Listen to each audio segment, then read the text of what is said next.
Welcome, brave souls, to Creepypasta Central. If you're here, it's because you seek what lurks in the shadows, the whispers of the past, and the urban legends that refuse to die. Each video is a doorway to a new fear. Are you ready to open it? Then let's begin. The invitation. My heart hammered against my ribs, a frantic drum in the echoing silence of what was now, inexplicably, my home.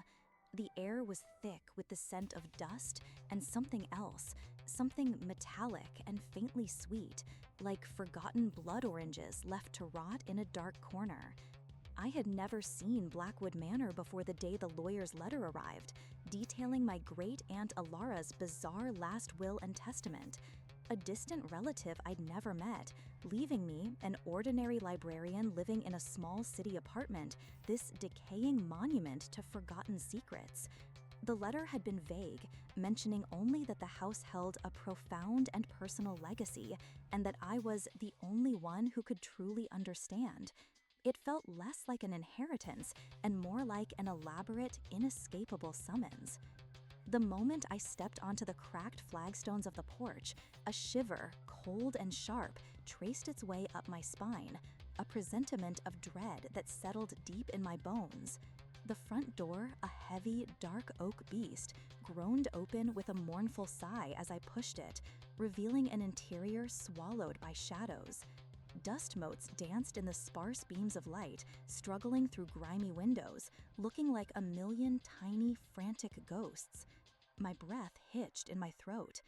I felt an inexplicable pull, a magnetic force drawing me deeper into the house's oppressive embrace, as if it already knew me, expected me.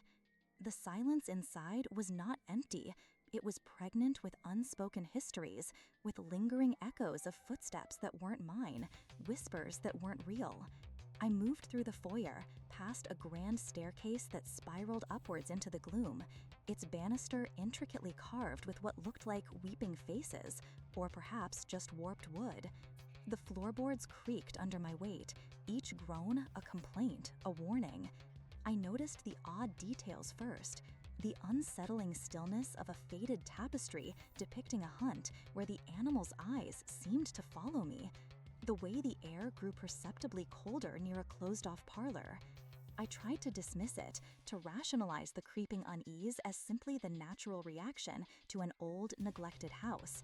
But the feeling persisted, growing stronger with every step I took, a gnawing certainty that I was not alone.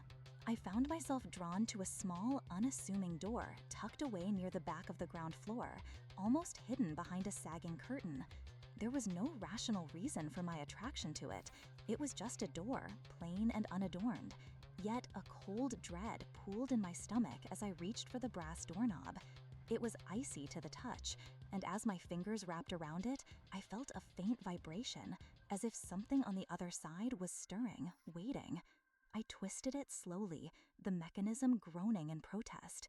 The room beyond was pitch black, a void, and the air that spilled out was stale, suffocating, carrying a faint, unsettling scent, like stagnant water mixed with something vaguely floral, and underneath it all, that same metallic tang. It was the scent of old things, forgotten things, things that perhaps should have remained forgotten. I fumbled for my phone, its weak flashlight beam cutting a pathetic swath through the oppressive darkness.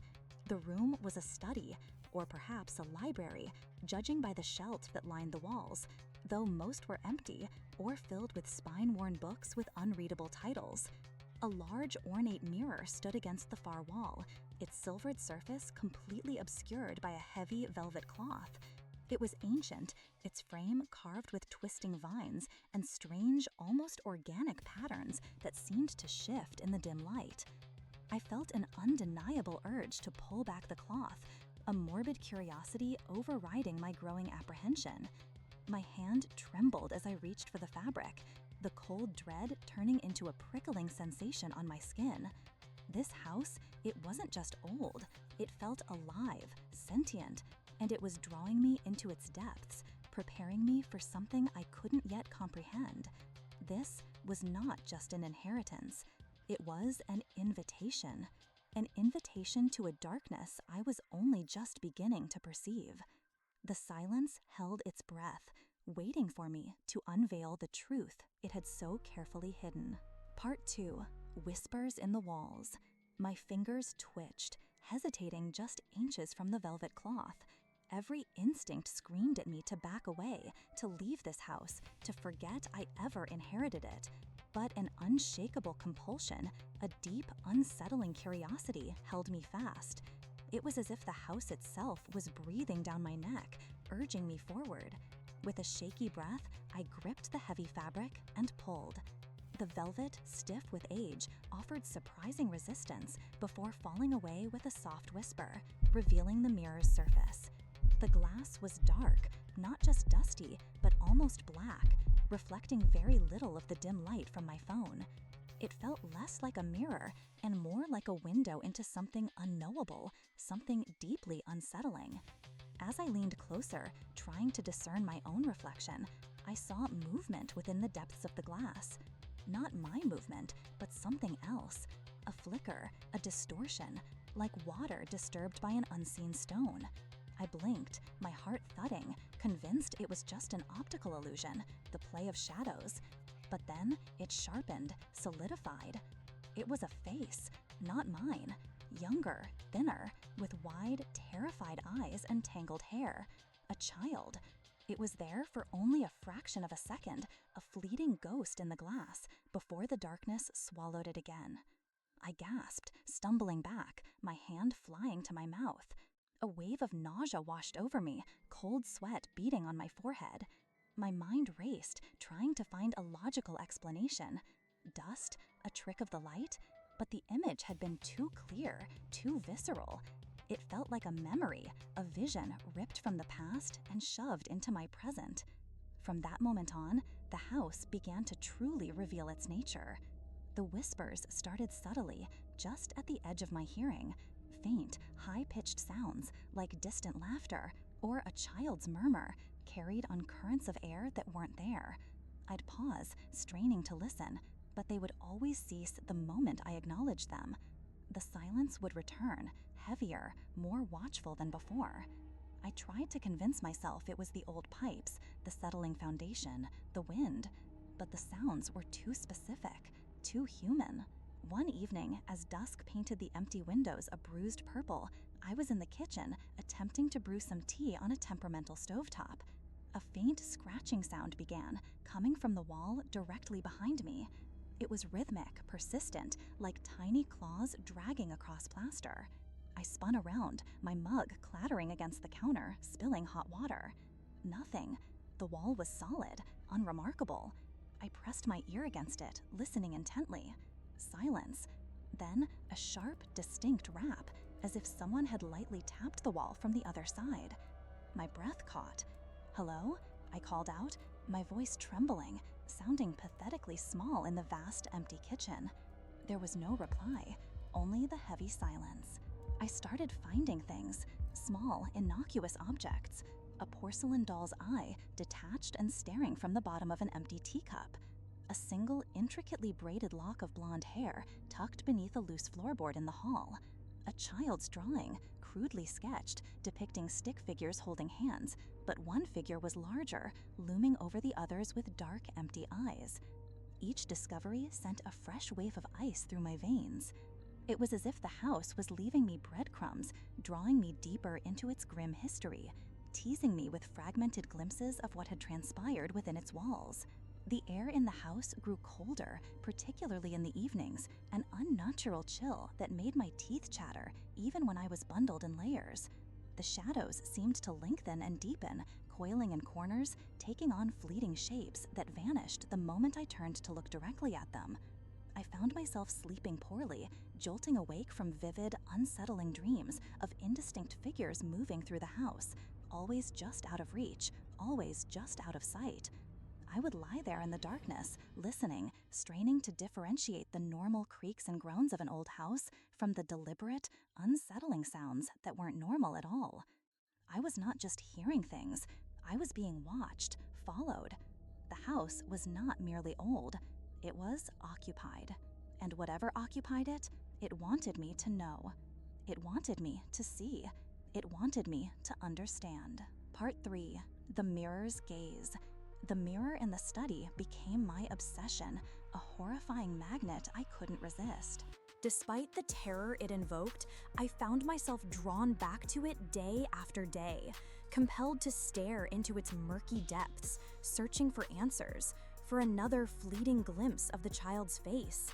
I would spend hours there, my breath misting on the glass, feeling the oppressive weight of the house pressing in on me, the whispers just at the edge of my hearing. The reflections it offered were never quite right. My own face seemed distorted, elongated, or too pale, my eyes too wide and shadowed. Sometimes, for a split second, I would catch a movement in my peripheral vision within the glass, a ripple, a dark smudge that wasn't there in the room itself. It was as if the mirror held a layer of reality that overlapped with, yet was fundamentally separate from my own. The cold patches in the house became more frequent, localized, and intense. One afternoon, I walked into the grand drawing room, a vast space I usually avoided due to its oppressive atmosphere, and hit a wall of freezing air so sharp it stole my breath. It was like stepping into a freezer, yet the air outside the invisible boundary remained ambient. I stood there, shivering, watching my breath plume in front of me, a phenomenon I could not explain. From within that icy pocket, I heard it clearly, a faint, mournful hum, like a child's lullaby sung off-key, barely audible, yet piercingly distinct. It wrapped around me, a chilling embrace, and for a terrifying moment, I felt a gentle, cold pressure on my cheek, as if a spectral hand had reached out to touch me. I recoiled, stumbling backwards, my heart seizing in my chest. The dreams intensified, bleeding into my waking hours.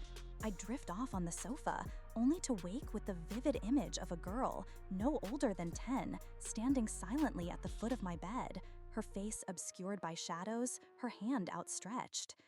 I'd see fleeting glimpses of her in my periphery as I walked through the house, a shadow slipping around a corner, the swish of a faded dress disappearing behind a door.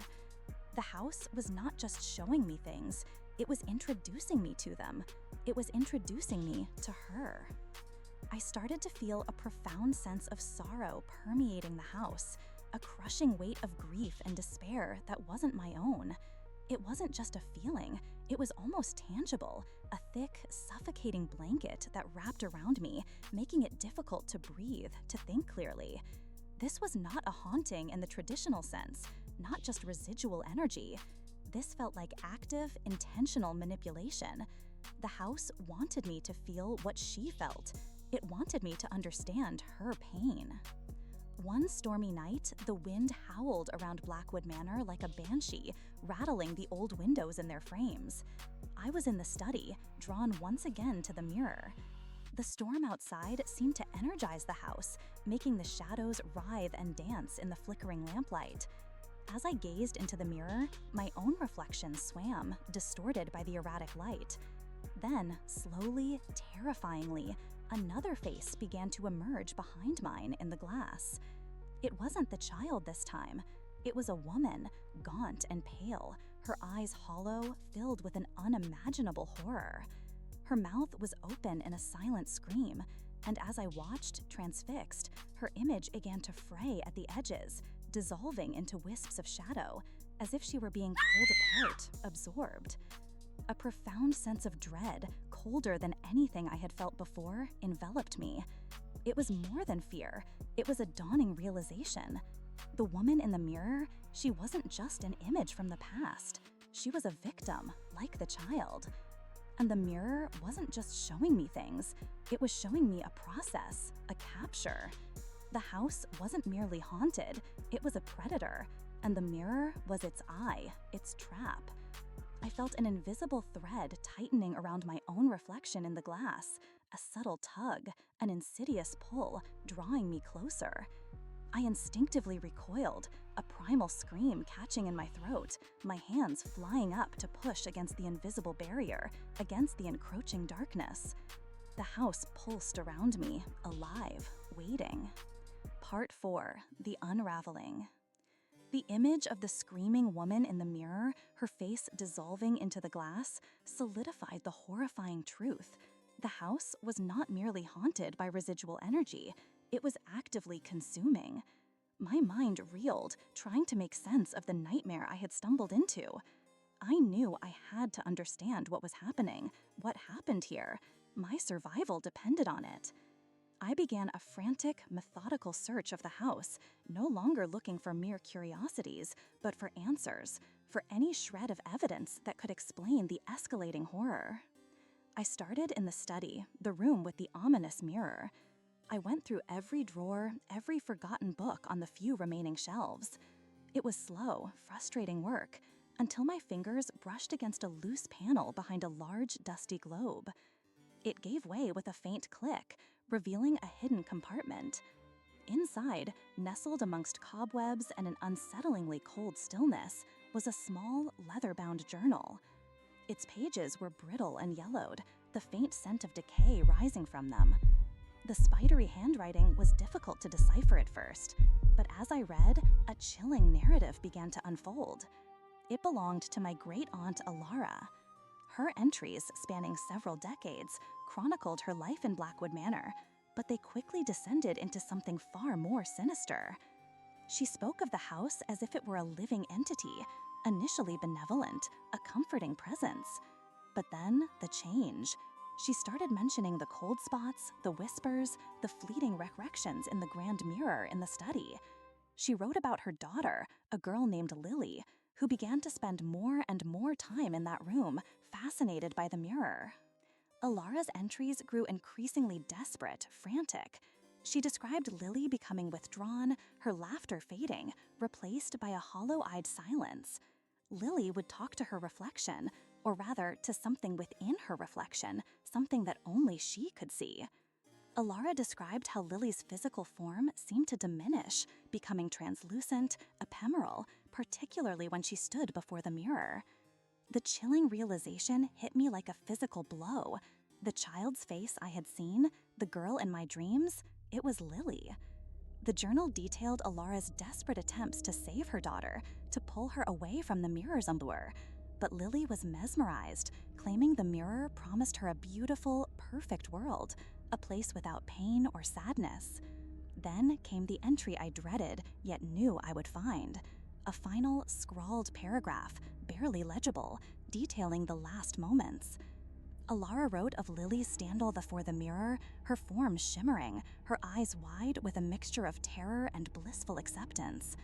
And then, a sound, like glass shattering from within, and a breath stolen from the air. Lily was gone, not gone from the house, but into the mirror, absorbed by whatever entity resided within its depths. After Lily's disappearance, Alara became obsessed with understanding the entity, with finding a way to retrieve her daughter. She called it the reflective glutton, a being that fed on memory and emotion, drawing its victims into its mirrored dimension, consuming their essence, leaving only an empty shell, a distorted reflection in its wake. Alara believed it used the house as its physical anchor and the mirror as its gateway. Her final entries spoke of her own failing health, her growing weakness, her fear that she too was being drawn in, that her memories were fading, replaced by a deep, hollow emptiness. The last entry was a single, trembling word: reflected. The implication hung heavy in the air, a final, despairing whisper from beyond the veil. The woman I saw screaming in the mirror, dissolving, that must have been Alara, her last desperate moments of lucidity before succumbing. The journal dropped from my trembling hands, clattering onto the dusty floor. A profound understanding washed over me, a chilling clarity. This wasn't just a house, it was a tomb, a living trap. And I wasn't just an inheritor, I was the next offering. The whispers, the cold spots, the visions, they weren't just hauntings. They were the entity's method of grooming, of softening its prey, of drawing them deeper into its web. It wanted my memories, my emotions, my very essence. And it had been waiting for me all this time. It had been waiting. Part 5. The Chase. The realization hit me with the force of a physical blow. I was trapped. The house wasn't just old, it was a sentient, malevolent entity, slowly reeling me in just as it had Lily and Alara. Panic, cold and raw, seized me.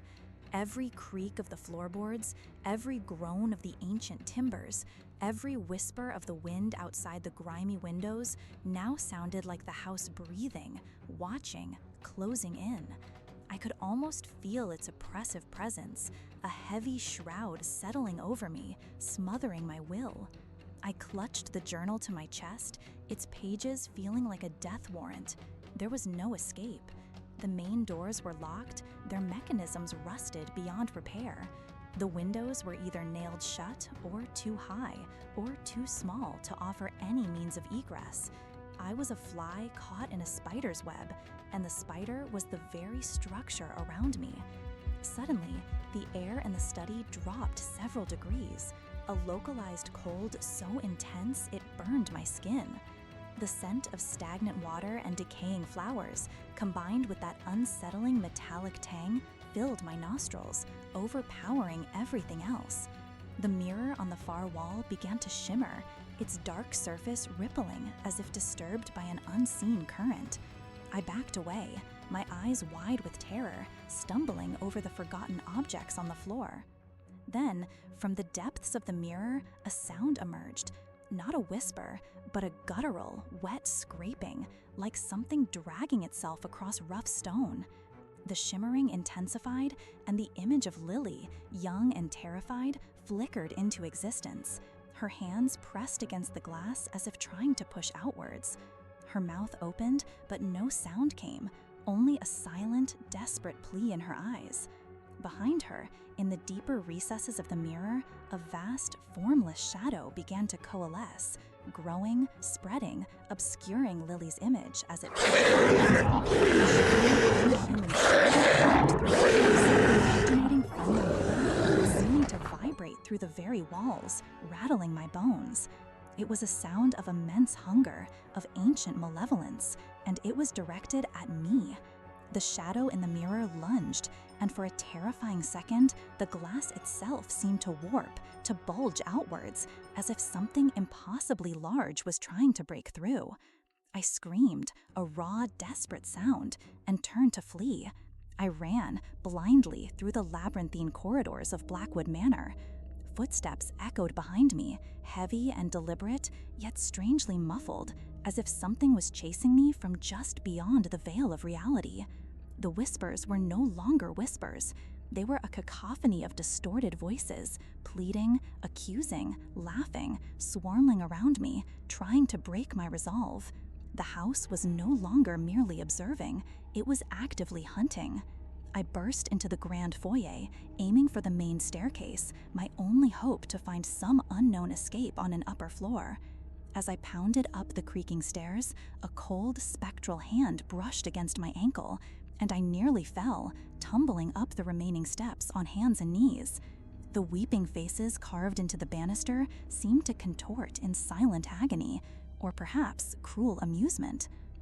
Every door I passed seemed to slam shut just as I approached, or burst open into empty, dust-choked rooms, revealing only more darkness. The shadows lengthened and twisted, taking on grotesque shapes, stretching out like grasping claws. I could hear the rhythmic thud, thud, thud of whatever was pursuing me, gaining ground, its presence a suffocating weight on my back. I could feel its gaze on me, a prickling sensation on my skin that felt like microscopic tendrils probing, searching for purchase. It wasn't just chasing my body, it was chasing my mind, trying to break me, to wear me down, to make me give in. It wanted me to stop running, to turn around, to surrender to its terrifying embrace. It wanted my essence. It wanted me to become another reflection. Part 6, the conclusion. My lungs burned, each breath a painful gasp of stale, dust-laden air. The relentless thud, thud, thud behind me grew louder, closer, echoing the frantic beat of my own heart. I could feel the cold radiating from its presence, a glacial chill that promised an end far worse than death. The whispers had coalesced into a single piercing thought in my mind, not spoken, but felt. You are ours, always were, always will be. I scrambled through a servant's passage, forgotten and claustrophobic, bursting into the immense cavernous attic. Moonlight filtered through grimy skylights cast long spectral shadows across piles of forgotten furniture, trunks, and covered curiosities. The air here was even colder, thick with the scent of extreme age and something else, something subtly metallic and sweet, like that original smell from when I first entered the house, now far more potent. It was the scent of decay, yes, but also of preservation, of things held in stasis. In the center of the attic, bathed in the pale moonlight, stood another mirror. It wasn't as grand as the one in the study, but just as old. Its silvered surface cloudy with age, framed simply in dark, unpolished wood. It was angled slightly, reflecting not the attic itself, but a single isolated patch of darkness in the far corner of the room. As I stared, transfixed, the shadow behind me solidified, and a profound, bone-deep terror seized me. It wasn't just a shadow. It was a towering, amorphous mass, shifting and undulating, its form constantly changing, revealing fleeting glimpses of countless distorted faces, childlike, adult, male, female, all trapped within its depths, all screaming silently. It was the reflected glutton, the entity, and it was reaching for me. My eyes snapped back to the mirror. In its cloudy surface, my own reflection was growing faint, translucent, merging with a tiny, sorrowful face behind it, Lily's.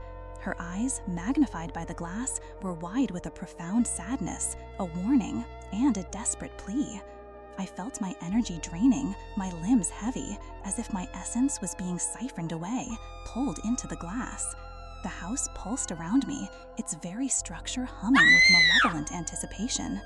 I screamed, a sound of pure, unadulterated terror and despair, and thrust my hand forward, not at the entity, but at the mirror, at my own fading reflection.